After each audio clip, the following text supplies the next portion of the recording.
नमस्कार, आप देख रहे हैं डॉक्टर साहेब, आपके साथ मैं हूं मुस्कान। अक्सर ऐसा देखा जाता है कि सर में चोट लगने के कारण ब्लड क्लॉट हो जाता है और वो एक बड़ी बीमारी का रूप ले लेता है। तो इसी पे बात करने के लिए आज हमारे साथ डॉक्टर साहेब मौजूद है, डॉक्टर अभिषेक, जिनसे बात करेंगे और जानेंगे कि ये कितना एक बड़ी बीमारी का रूप ले सकता है। डॉक्टर साहब, बहुत बहुत स्वागत है आपका। धन्यवाद। डॉक्टर साहब, आपसे मैं जानना चाहूँगी कि सर में चोट लगने से वो ब्लड क्लॉट हो जाता है, तो ये कितना घातक हो सकता है?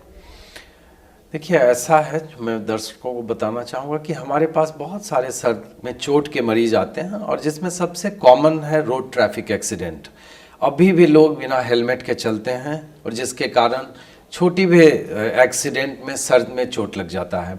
दूसरा है गिरने के कारण, फिसल के लोग गिर जाते हैं, बाथरूम में फिसल के गिर गए, कहीं बाहर फिसल के गिर गए।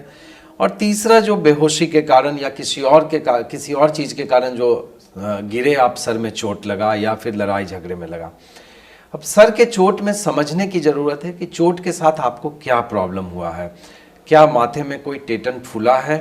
क्या आपको चोट के बाद बेहोशी आई है, उल्टी जैसा आया है या उल्टी हुआ है? क्या चोट के बाद आपको किसी भी तरह की मिर्गी, एकाध साइड, किसी भी एक साइड पैरालिसिस जैसा हुआ है? इन सब चीज़ों के आधार पे हम लोग बताते हैं कि ये माइनर इंजरी है या मेजर इंजरी है।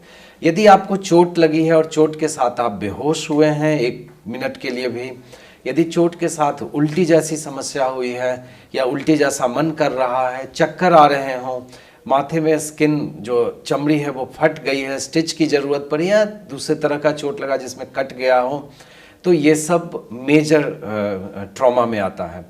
अब जो सर में चोट लगने के कारण आपको ब्रेन हेमरेज हो सकता है, जिसमें ब्रेन के अंदर ब्लीड हो सकता है, ब्रेन के बाहर बट ब्रेन के कवरिंग के अंदर ब्लीड हो सकता है, जिसको हम लोग एसडीएच कहते हैं। तीसरा, एक और ब्रेन के बाहर ब्लीड हो सकता है जिसको ईडीएच कहते हैं। और एक और चीज़ होती है एक्सोनल ब्रेन इंजरी, जिसमें आपके ब्रेन के सीटी, एमआरआई कुछ में नहीं दिखेगा पर पेशेंट बेहोश मिलेंगे। उसमें हम लोग कहते हैं कि ब्रेन में इतना सडन शॉक लगा है कि ब्रेन काम करना बंद कर दिया और पेशेंट महीनों महीनों तक बेहोश रहते हैं। तो इस तरह से आप देखेंगे तो हर चोट उतना घातक नहीं है, पर जो सीवियर इंजरी होती है वो बहुत घातक होती है। इसके बाद एक चीज़ और मैं बताऊंगा कि जैसे आज किसी को चोट लगा और पेशेंट बिल्कुल ठीक है, वो आके डॉक्टर के पास मिला, सीटी स्कैन भी हुआ और बिल्कुल कोई समस्या नहीं है, उसमें सब कुछ नॉर्मल आया। वैसे मरीजों में भी थोड़े दिन के बाद धीरे धीरे करके वहाँ पे ब्लड निकल सकता है और वो ब्लड जब जमा होकर ब्रेन को एक खास साइज बन जाएगा, जब ब्रेन को दबाना शुरू करेगा, तब जाके आपको आवाज़ में लड़खड़ाहट, पैर में लड़खड़ाहट, चलने में या मिर्गी जैसी समस्या आ सकती है। जो कि आप देखेंगे कि आज चोट लगा और हमको 1 महीने बाद जाके प्रॉब्लम शुरू हुआ और उन लोग का जब रिपीट सीटी स्कैन आप करेंगे तो देखेंगे कि ब्लीड है। वैसा जनरली जो होते हैं वो एसडीएच होते हैं, सब ड्यूरल हेमाटोमा, और जो कि ऑपरेशन की ज़रूरत वैसे मरीजों में पड़ती है और उसमें 100% सक्सेस रेट है जी। और साथ ही आपसे जानना चाहूँगी कि ब्रेन में ब्लड क्लॉट होने के उपाय क्या हैं और उसकी मेडिकेशन कितनी ज़रूरी है? देखिए, जो नॉर्मली ट्रॉमा के कारण जो ब्लड क्लॉट होते हैं, यदि छोटा मोटा ब्लीड है तो उसको हम लोग कंट्यूजन बोलते हैं। और कंट्यूजन में नॉर्मली आप दवाइयों से थोड़े दिन के लिए दवाई दे देते हैं हम लोग, सूजन कम करने की दवाई, मिर्गी ना होने की दवाई, और ये धीरे धीरे रिकवर कर जाते हैं। जो बड़े ब्लड क्लॉट होते हैं, जो आपके ब्रेन को दबा रहा हो, उसके कारण आपको बेहोशी की तरफ जा रहे हो, उन सब में ऑपरेशन उपाय है।